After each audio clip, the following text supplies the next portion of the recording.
Ora, a mensagem que da parte dele temos ouvido e vos anunciamos é esta, que Deus é luz, e não há nele treva nenhuma.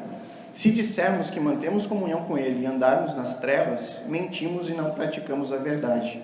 Se, porém, andarmos na luz, como ele está na luz, mantemos comunhão uns com os outros, e o sangue de Jesus, seu Filho, nos purifica de todo pecado. Se dissermos que não temos pecado nenhum, a nós mesmos nos enganamos e a verdade não está em nós. Se confessarmos os nossos pecados, ele é fiel e justo para nos perdoar os pecados e nos purificar de toda injustiça. Se dissermos que não temos cometido pecado, fazemo-lo mentiroso e a sua palavra não está em nós. Filhinhos meus, estas coisas vos escrevo para que não pequeis. Se todavia alguém pecar, temos advogado junto ao Pai, Jesus Cristo o justo. E ele é a propiciação pelos nossos pecados, e não somente pelos nossos próprios, mas ainda pelos do mundo inteiro. Vamos orar. Santo amado Pai, graças te damos, Senhor, pela tua revelação, porque tu se revelou a nós através das Escrituras, Pai. Que a gente possa, com essa exposição do texto bíblico, realmente aquecer o nosso coração nessa noite fria, Pai. Que possamos realmente nos deleitar nas Tuas palavras e nos Teus ensinamentos, Pai. Que possamos nos submeter a Ele, Senhor, como verdade absoluta para a nossa vida, Pai. Como ordem, como mandamento, para que a gente de fato encontre uma vida melhor, tanto aqui na terra, quanto uma vida melhor que o Senhor nos aguarda no céu, Pai.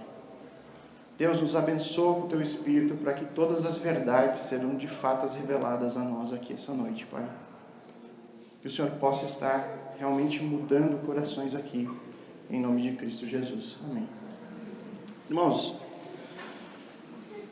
ao longo dos anos, se você já frequenta essa igreja há algum tempo, você percebeu que a gente insiste sempre numa tecla. Nós precisamos ter as nossas doutrinas, os nossos ensinos, a nossa teologia centrada nas Escrituras. Nós precisamos aprender tudo com base na Bíblia, na Palavra de Deus. Por várias vezes já foi dito aqui, confira tudo o que é pregado com os olhos na Palavra, no texto bíblico que está sendo exposto. Estude, busque as respostas. Não confie em mim que estou falando aqui para vocês, mas confie unicamente naquele que é digno de receber a nossa confiança, que é Deus. E nós conhecemos Deus por meio da sua revelação, que é a palavra de Deus. Então, uma das grandes vitórias de Satanás no mundo foi o fato das pessoas terem abandonado as Escrituras, até mesmo dentro das igrejas. Existe muito pouco estudo bíblico e, em contrapartida, existe muita psicologia, existe muita palestra, existe muita suposta espiritualidade e muito subjetivismo, ao invés de sermos objetivos no estudo das Escrituras. Então, sobre o tema que eu vou tratar aqui hoje, não é diferente. Poucos possuem uma visão de fato inspirada na Bíblia sobre o pecado. Poucos sequer conseguem explicar o que é o pecado, quais foram as consequências do pecado para nós e como nos livrar dele e dessas consequências que ele nos traz. Em termos de cultura, em termos de mundo, houve uma banalização acerca do pecado. Se você procurar na internet, você vai ver que existem lojas, comércios que usam a palavra pecado no título. Então você vai ver uma loja chamada Doce Pecado, ou uma outra lá chamada Santo Pecado, ou Pecado Original, né? Eu cheguei a pesquisar hoje para ver e vi esses nomes lá, né? Tamanha banalização que isso tornou na nossa cultura. Uma vez eu escutei uma ilustração do irmão Adriano aqui, que ele estava falando sobre o pecado. E ele trouxe assim para mostrar essa banalização, que hoje em dia até nos jogos de futebol, né, quando o centroavante erra aquele gol feito, a pessoa diz, bah, mas que pecado ele ter errado esse gol, né? Ele podia ter ganhado. Tamanha banalização, tamanha a deteriorização desta palavra e do seu contexto, do seu peso, em torno da nossa sociedade. A gente não há nenhum medo, nenhum receio de falar sobre pecado, não causa nenhum constrangimento. Mas diante deste fato, a gente deve buscar nas Escrituras o conhecimento sobre o pecado. Um entendimento errado ou distorcido afeta diretamente a nossa compreensão de diversos outros assuntos que são determinantes para que a gente contemple Cristo e o que Ele fez por nós na cruz. Se entendermos errado o pecado, nós dificilmente entenderemos a Cristo da maneira verdadeira e de maneira bíblica. Então, um famoso escritor, John Bunyan, que escreveu O Peregrino, a maioria de vocês deve conhecer o livro ou já deve ter visto o filme, ele conta numa biografia dele que ele passou 2 anos pregando só sobre pecado na igreja onde ele pastoreava. E ele diz que ele fazia isso porque ele acreditava que uma correta compreensão, uma compreensão de fato bíblica acerca do pecado, faria com que as ovelhas da sua igreja, aqueles que seguiam a ele, eles entenderiam com a devida importância quem era Cristo. Eles entenderiam através de uma compreensão verdadeira do pecado, de que eles necessitavam de um Salvador. Então vamos ler de novo aqui apenas os versículos 8 e 9, de 8 a 10 aqui desse primeiro capítulo. O apóstolo João diz ali: se dissermos que não temos pecado nenhum, a nós mesmos nos enganamos, e a verdade não está em nós. Se confessarmos os nossos pecados, Ele é fiel e justo para nos perdoar os pecados e nos purificar de toda injustiça. Se dissermos que não temos cometido pecado, fazemo-lo mentiroso e a sua palavra não está em nós. Então, irmãos, meu propósito aqui com essa pregação não é de estudar exaustivamente essa questão do pecado, até porque não seria possível. A doutrina do pecado é uma doutrina extremamente complexa e poderia passar, como fez Bunyan, 2, 3 anos pregando só sobre esse assunto. Mas eu quero extrair o máximo de informações aqui do texto para nos ajudar a ter uma teologia realmente correta e realmente bíblica acerca do pecado. Então, em primeiro lugar, para que a gente compreenda de maneira bíblica a questão do pecado, nós precisamos saber que todos pecaram. Verso 8. Se dissermos que não temos pecado nenhum, a nós mesmos nos enganamos e a verdade não está em nós. Então, lembrando aqui o contexto histórico, tá? João, ele estava combatendo falsos mestres que propagavam falsos ensinos acerca de Cristo e da sua natureza humana. A primeira alegação desses falsos mestres, que nós já vimos na semana anterior, era que o pecado ele procedia da carne, do corpo físico e não do espírito humano. Então, eles diziam que o nosso corpo era mau e que esse corpo ele estava aprisionando o espírito, que naturalmente era bom. Então, aquilo que o corpo fazia não contaminava o espírito, porque o corpo era mau e o espírito era bom.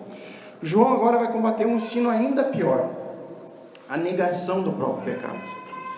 Como esses homens, eles não acreditavam na vinda corpórea de Cristo, eles não acreditavam que Cristo tinha vindo em carne e sangue, para eles não havia sentido nenhum obter algum tipo de benefício num sangue que teria sido derramado na cruz. Para ele parecia algo impossível, porque o Messias não tinha vindo em corpo, então eles não tinham sentido em achar dentro dos seus ensinos algum benefício de qualquer gota que tenha sido derramada de sangue por Cristo. Então eles diziam que Cristo veio apenas numa aparência humana, mas não de fato em corpo. Para que eles tivessem uma desculpa para não aceitar os benefícios purificadores do sangue de Jesus e de todo o ensino que os apóstolos estavam trazendo. Então os apóstolos pregavam isso muito sobre a questão do sangue derramado, os benefícios que existem no sangue de Cristo. Então o que eles passaram a dizer? Como a gente não tem como aceitar isso, porque a gente não acredita nisso, vamos ter que achar alguma justificativa. Então eles disseram, nós não temos pecados. Se nós não temos pecados, então não existe motivo para Jesus ter morrido e derramado sangue nenhum na cruz. Então os hereges estão dizendo agora que seja qual for a conduta externa, não há um pecado inerente à nossa natureza. Esses falsos mestres, eles se denominavam pessoas iluminadas, pessoas detentoras de um conhecimento superior. E a consequência de eles obterem essa iluminação e esse conhecimento avançado era que a sua natureza pecaminosa havia sido erradicada, havia sido retirada. Eles alegavam viver uma espécie de perfeição sem pecado. Interessantemente, hoje em dia, muitas pessoas alegam viver de perfeição sem pecado. Muitas alegam viver uma vida moralmente reta. Para a maioria das pessoas em nossa sociedade, não matar e não roubar são os dois únicos pecados, os dois únicos erros que uma pessoa não deve nunca cometer para que ela não tenha nenhum tipo de peso na consciência. Então, se você perguntar, você acha que você vai ser salvo?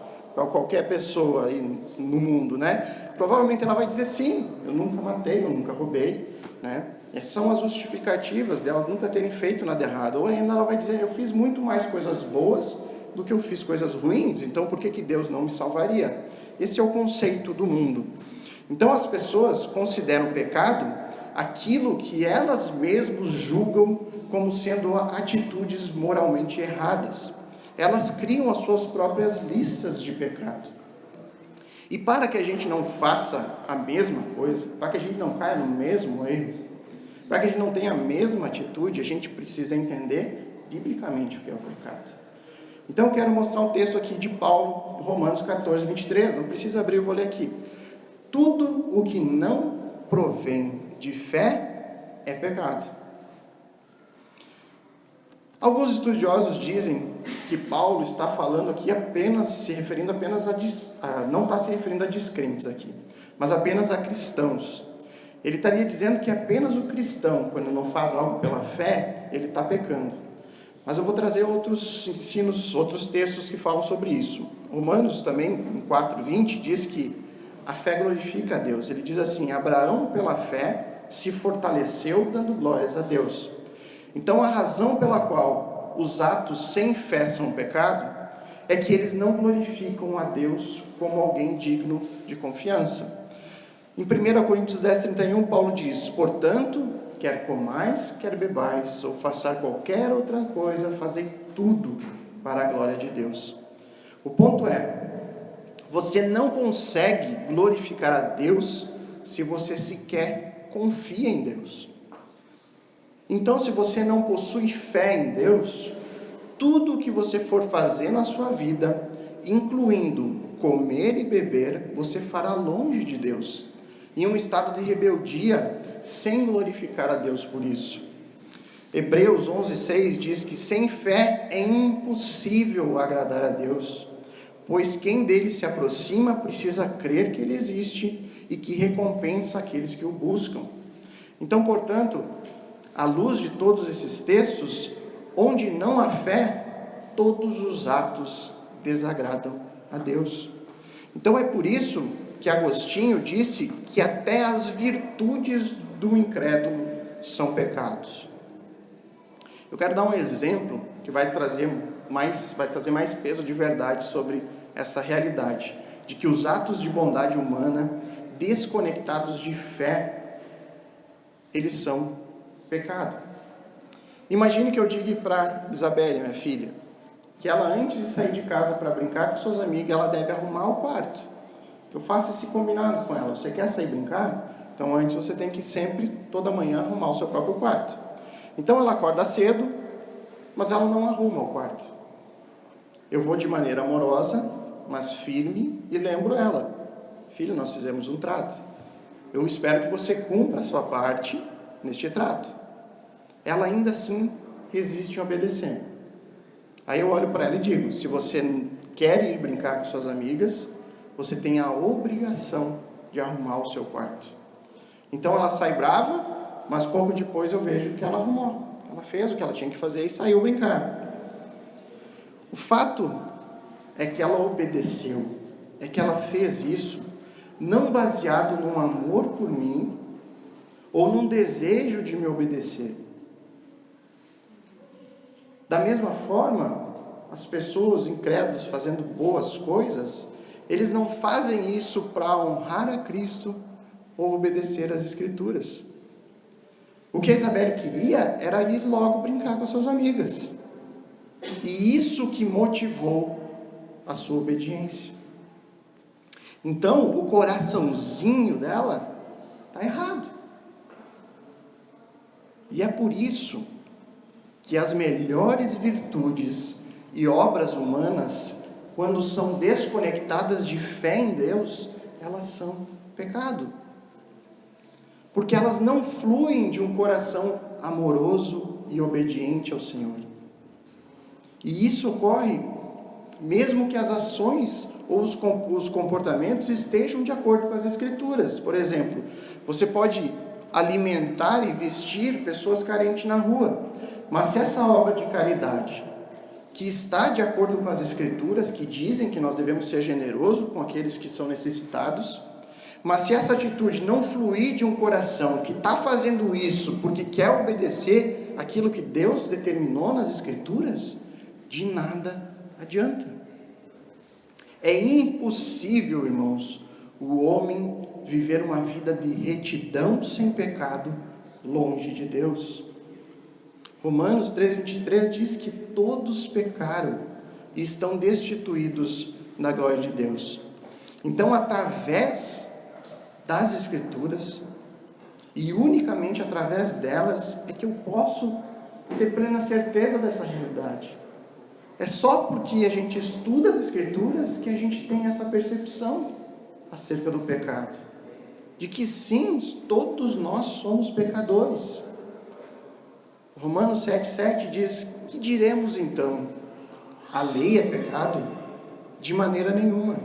De fato, eu não saberia o que é pecado a não ser por meio dela. Pois na realidade, eu não saberia o que é cobiça se a lei não dissesse: não cobiçarás. E qual a consequência de dizer que não possuímos pecado, segundo o texto da Epístola de João? Ele vai dizer que não somos pecadores significa que a nós mesmos nos enganamos e a verdade não está em nós. Nós não apenas falhamos na prática da verdade, mas nós estamos vazios dela. Porque se tivéssemos andado na luz, se tivéssemos andando na verdade, inevitavelmente nós estaríamos totalmente conscientes da nossa condição pecadora. A afirmação de João é igualmente aplicável hoje aos que negam o fato ou a culpa do pecado, procurando interpretá-los apenas em termos de causas fisiológicas, psicológicas ou sociais. Então, o que rouba é cleptomaníaco. O que mata é psicopata.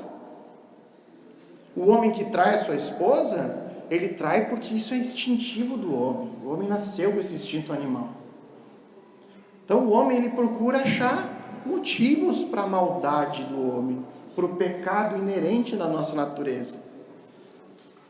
Só que a Bíblia diz que o problema do homem não são questões psicológicas, não são questões fisiológicas. O problema do homem é o pecado. Nós tentamos sempre achar uma solução para os problemas do mundo. Nós precisamos de mais educação, nós estaríamos melhores se tivéssemos mais educação. Precisamos mais desenvolvimento, igualdade social, um governo mais justo, menos impunidade. Tudo isso é bom, tudo isso deve ser buscado, mas não é o real problema da humanidade.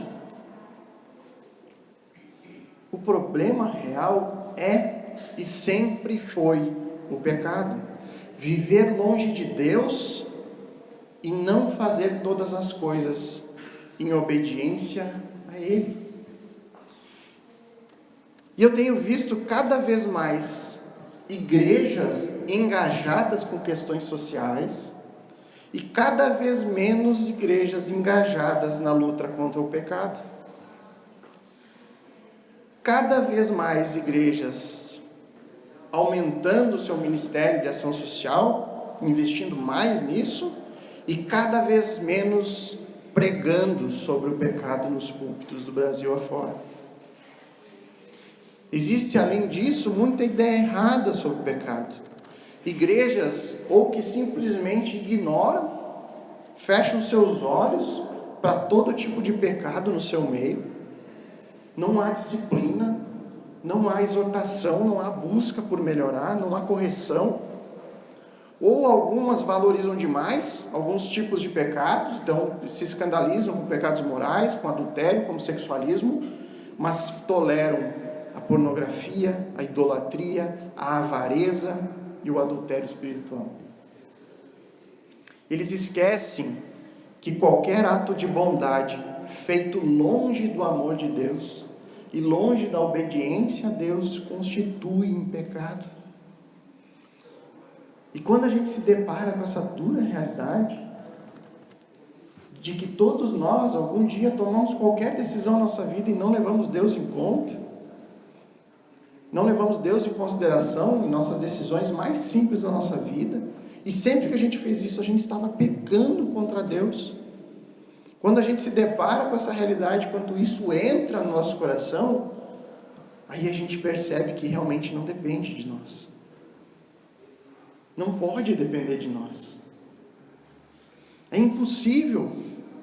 Por tudo isso que a gente sabe que o pecado é, se dependesse de uma predisposição naturalmente humana para que a gente passe a obedecer a Deus, nós jamais o faríamos. Quem até hoje fez todas as coisas, tomou todas as decisões e atitudes da sua vida com base em fé e obediência a Deus? Quem? Quem de nós? É por isso que Deus teve que intervir.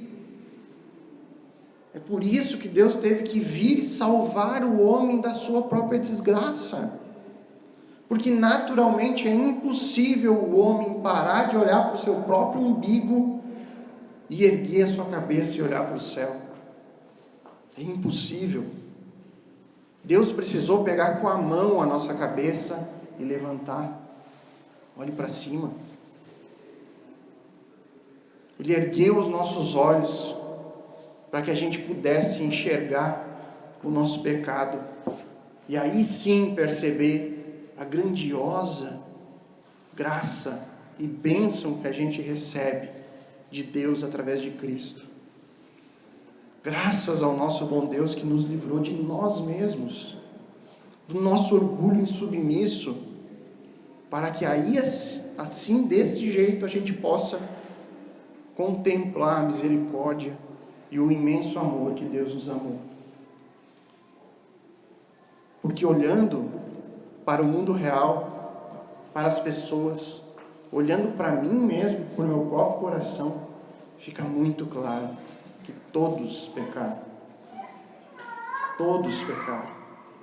E por isso, irmãos, por essa consciência de que todo mundo está destituído da graça de Deus, nós temos que nos envolver com a proclamação do Evangelho, porque todos precisam desesperadamente da graça de Deus. Nós devemos falar, nós devemos testemunhar com as nossas vidas, nós devemos orar por os perdidos, sempre sabendo que a única coisa que nos separa deles é a graça de Deus. Porque todos pecaram. Todos pecaram. Em segundo lugar, para termos um entendimento bíblico acerca do pecado, nós precisamos saber que todos precisamos de arrependimento. Verso 9. Se confessarmos os nossos pecados, Ele é fiel e justo para nos perdoar os pecados e nos purificar de toda injustiça. Então, quando compreendemos a questão do pecado, o que é pecado, quando temos o entendimento de que eu sou um pecador, então a atitude cristã para com o pecado não é negá-lo, mas admiti-lo. E a partir disso receber o perdão de Deus. Se confessarmos os nossos pecados, reconhecendo perante Deus de que somos pecadores, não só por natureza, mas pela prática do pecado, Deus perdoará os nossos pecados e nos purificará de toda injustiça. Deus nos perdoa e nos purifica. Na primeira frase nós temos o pecado como um débito que ele quita para nós. Na segunda nós temos o pecado como uma mancha que ele remove. E em ambos os casos o apóstolo João diz que ele é fiel e justo.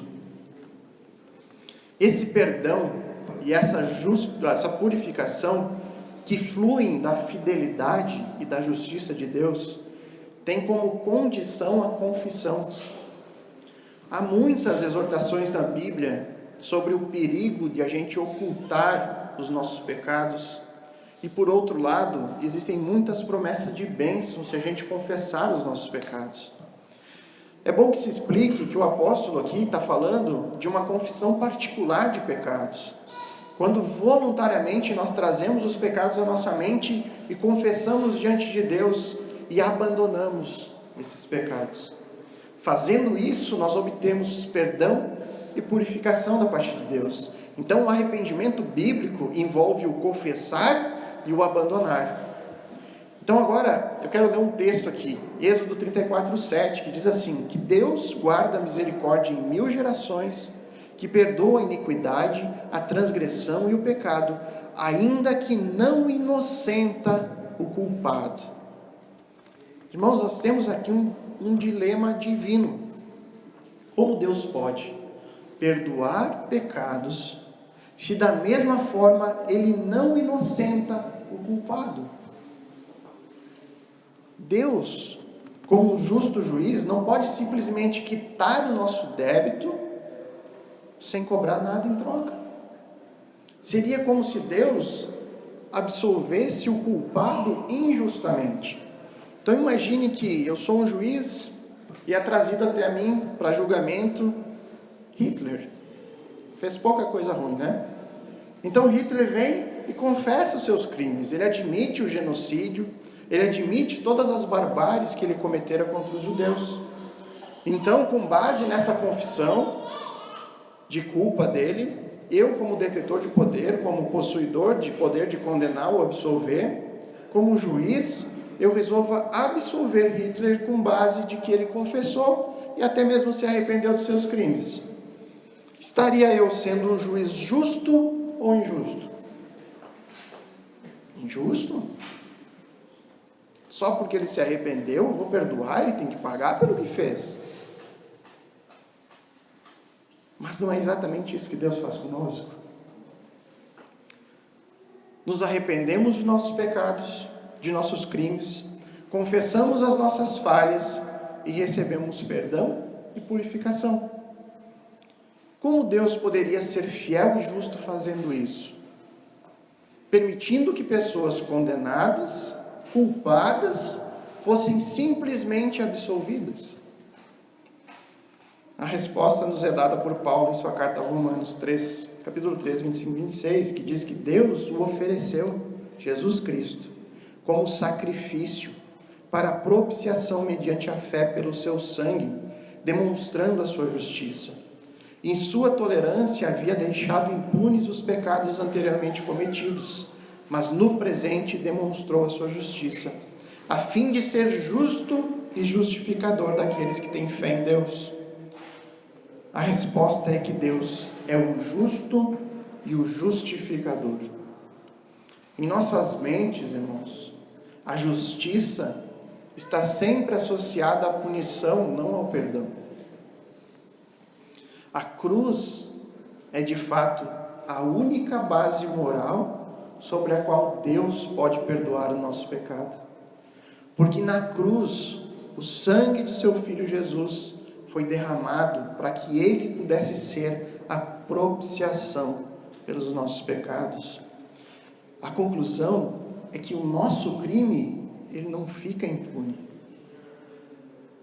Deus havia prometido que faria uma nova aliança com o seu povo. Deus havia anunciado que haveria de providenciar o sacrifício perfeito que cobriria definitivamente a nossa culpa. Essa é a nova aliança no sangue de Jesus Cristo. O próprio Deus entregou o seu Filho unigênito sem crime algum, sem pecado nenhum, para pagar a nossa dívida, bastando a nós apenas tomar posse deste pagamento e colocar na nossa conta. Nós podemos dizer que ao perdoar os nossos pecados e nos purificar deles, Deus manifesta a lealdade à sua aliança, a sua fidelidade por causa da palavra que nos iniciou com a promessa da nova aliança, e a sua justiça por causa do efeito que ela proporcionou. Traduzindo de forma mais simples, Ele é fiel para nos perdoar porque prometeu que um dia Ele iria fazê-lo, e é justo porque o seu Filho morreu pelos nossos pecados, exatamente como o apóstolo aqui está dizendo no verso 9, se confessarmos os nossos pecados, Ele é fiel e justo para nos perdoar os pecados e nos purificar de toda injustiça. Então, quando nós compreendemos essa fidelidade e a justiça, fidelidade porque Ele prometeu que faria isso por nós, e justiça porque Ele deu o seu Filho para pagar a dívida que era nossa, quando nós compreendemos isso, então o Salmo que eu vou ler agora vai possuir muito mais sentido para nós.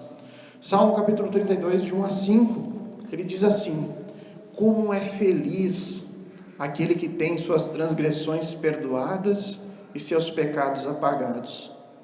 Como é feliz aquele a quem o Senhor não atribui culpa e a quem não há hipocrisia. Enquanto escondia os meus pecados, o meu corpo definhava de tanto gemer, pois de dia e de noite a tua mão pesava sobre mim. Minha força foi se esgotando como em tempo de seca. Então reconheci diante de ti o meu pecado e não encobri as minhas culpas. Eu disse: confessarei as minhas transgressões ao Senhor, e tu perdoaste as minhas culpas, o meu pecado. Como é feliz aquele que tem suas transgressões perdoadas.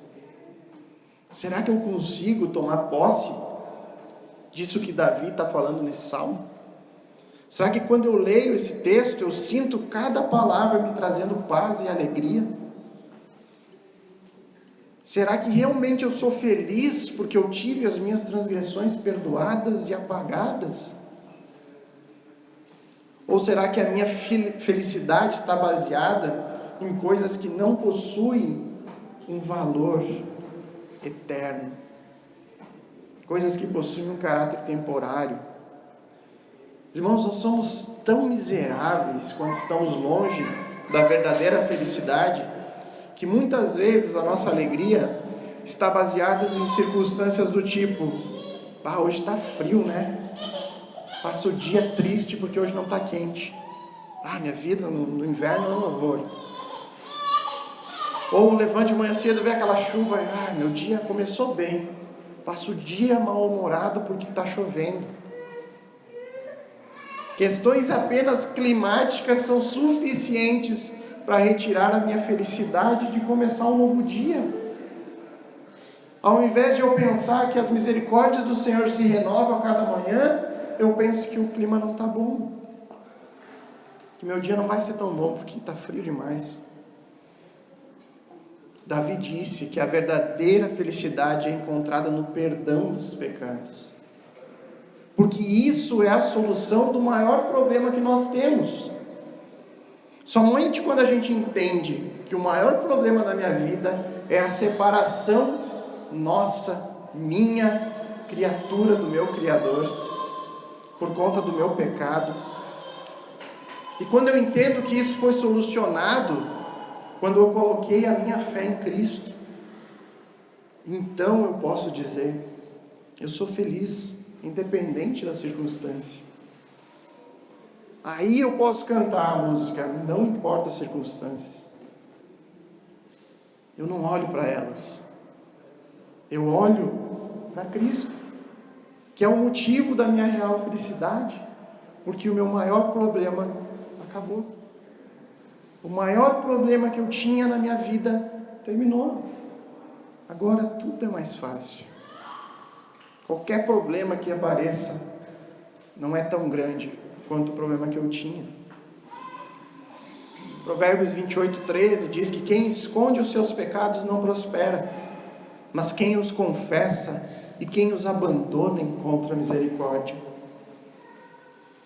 Em terceiro lugar, irmãos, para que a gente tenha um entendimento bíblico acerca do pecado, nós precisamos saber que, ainda que perdoados e purificados, nós precisamos continuar lutando contra o pecado. Verso 10. Se dissermos que não temos cometido pecado, fazemo-lo mentiroso e a sua palavra não está em nós. João está combatendo mais um falso ensino aqui. Se dissermos que não temos cometido pecado. Então os hereges ali sustentavam que a iluminação superior que eles tinham os tornavam incapazes de pecar. Tamanho conhecimento que eles tinham adquirido que aquilo lá proporcionava que eles nunca pecassem. Mas até aqui, ao longo do estudo dessa epístola, nós vimos como João sempre foi muito claro de que o pecado existe em nossa natureza de maneira inata e que a gente não pode negar que nós pecamos, e pecamos de maneira prática. E João é muito claro em dizer que esse pecado impede a nossa comunhão com Deus, que é a luz. As trevas do pecado impedem que eu tenha comunhão com Ele. Então dizer que não pecamos não é apenas uma afirmação mentirosa, mas quem faz essa afirmação acaba por acusar a Deus de mentira. É isso que João fala. Fazemos a Deus mentiroso. Quando afirmamos isso, nós estamos dizendo que Deus é mentiroso. Nós revelamos claramente que a sua palavra não está em nós, porque a palavra de Deus declara em vários lugares, em vários textos, de que o pecado é real e universal. Eu vou ler alguns textos. 1 Reis 8:46. Quando pecaram contra ti, pois não há ninguém que não peque. Salmo 14:3. Todos se extraviaram e juntamente se corromperam. Não há quem faça o bem, não há nenhum sequer. Eclesiastes 7:20. Não há homem justo sobre a terra que faça o bem e que não peque. Isaías 53:6. Todos nós, tal como ovelhas, nos desviamos. Cada um de nós se voltou para o seu próprio caminho, e o Senhor fez cair sobre ele a iniquidade de todos nós. Isaías 64:6. Somos como um impuro, todos nós. Todos os nossos atos de justiça são como um trapo imundo. Murchamos como folhas, e como vento as nossas iniquidades nos levam para longe. É exatamente o que João está nos dizendo aqui no verso 10. Se afirmamos que não temos cometido pecado, fazemos de Deus um mentiroso, e a sua palavra não está em nós, porque Deus é muito claro na sua palavra acerca do pecado. Se nós negarmos essa realidade, nós negamos o que Deus falou. Então, da mesma forma que é muito importante nós termos um entendimento de que somos todos pecadores, que todo homem nasce destituído de Deus, nós precisamos entender também que mesmo quando confessamos nossos pecados, mesmo quando depositamos a nossa confiança e nossa fé em Cristo, nós precisamos continuar sempre lutando contra o pecado, buscando santidade.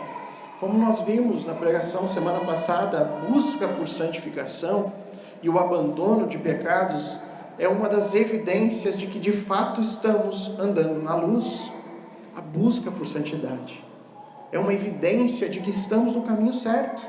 Se estamos lutando contra o pecado, nós estamos andando segundo o que a palavra nos orienta. Do contrário, irmãos, seria nós dizer que acontece como uma pessoa que foi condenada por um roubo.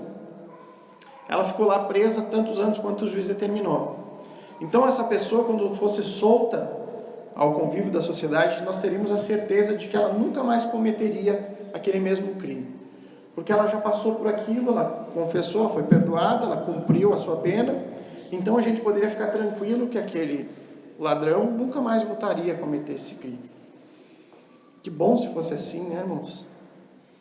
Que bom se fosse assim, que pudesse soltar cada um do presídio pensando, não, nunca mais ele vai fazer isso, porque ele já aprendeu, agora ele está limpo de tudo isso. Mas por que eu quero enfatizar isso? Parece meio óbvio para nós que o fato de que Deus nos perdoa e nos purifica, isso não é uma garantia que seremos perfeitos, né? Mas não é óbvio para todos, irmãos. Houve um homem chamado John Wesley, é um teólogo extremamente respeitado, que Deus usou, que trouxe muita gente a Cristo. Para quem não conhece, as igrejas metodistas são fundadas em cima da teologia de John Wesley. E John Wesley enfatiza que Cristo nos purifica de todo o pecado, conforme nós vimos aqui na Epístola de João. E logo, como Cristo nos perdoa e nos purifica, Wesley enfatiza que um cristão, ele fica perfeito ao ponto de não cometer mais pecado. Ele fala isso no seu sermão Perfeição Cristã, parte 2.20. Wesley concluiu que Jesus não teve e não tem nenhum tipo de pensamento mau. E Jesus disse em Lucas 6,40 que todo que é perfeito é como o seu Senhor. Então ele extraiu as premissas: Cristo é perfeito, nós somos perfeitos, logo somos como o Senhor. Se somos como Jesus, nós também não podemos ter pensamentos maus. John Wesley acreditava que nós deveríamos lutar por um padrão de perfeição espiritual e moral que poderia e deveria ser alcançada neste mundo. E é louvável, irmãos, nós devemos mesmo lutar para sermos como Cristo, seguir o exemplo de Cristo em tudo. Mas infelizmente essa é uma teologia que não se realiza na prática. Ela é inalcançável, inatingível. A perfeição não está ao nosso alcance. E nós devemos possuir essa consciência, para não corrermos o risco de nos enganarmos e nos frustrarmos com isso. E nós chegamos nessa conclusão bastando olhar para a nossa própria vida. Bastando olhar para o nosso próprio coração, mesmo depois de convertidos e regenerados. O apóstolo Paulo também pensava assim. Irmãos, abram sua Bíblia em Romanos. Retornem lá para Romanos.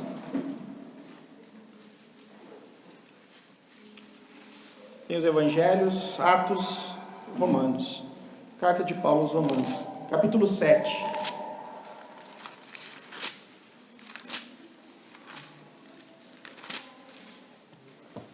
Capítulo 7, vamos ler dos versos 15 a 25.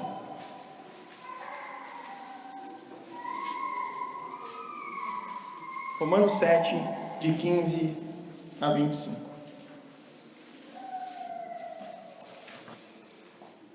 Paulo diz assim: porque nem mesmo compreendo o meu próprio modo de agir, pois não faço o que prefiro, e sim o que detesto. Ora, se faço o que não quero, consisto com a lei que é boa.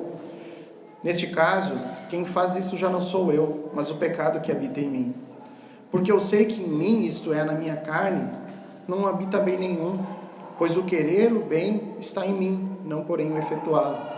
Porque não faço o bem que prefiro, mas o mal que não quero, esse faço. Mas se eu faço o que não quero, já não sou eu quem faz, e sim o pecado que habita em mim.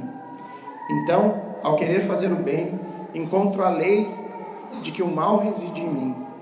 Porque no tocante do homem interior, tenho prazer na lei de Deus, mas vejo nos meus membros outra lei, que guerreando contra a lei da minha mente, me faz prisioneiro da lei do pecado que está nos meus membros.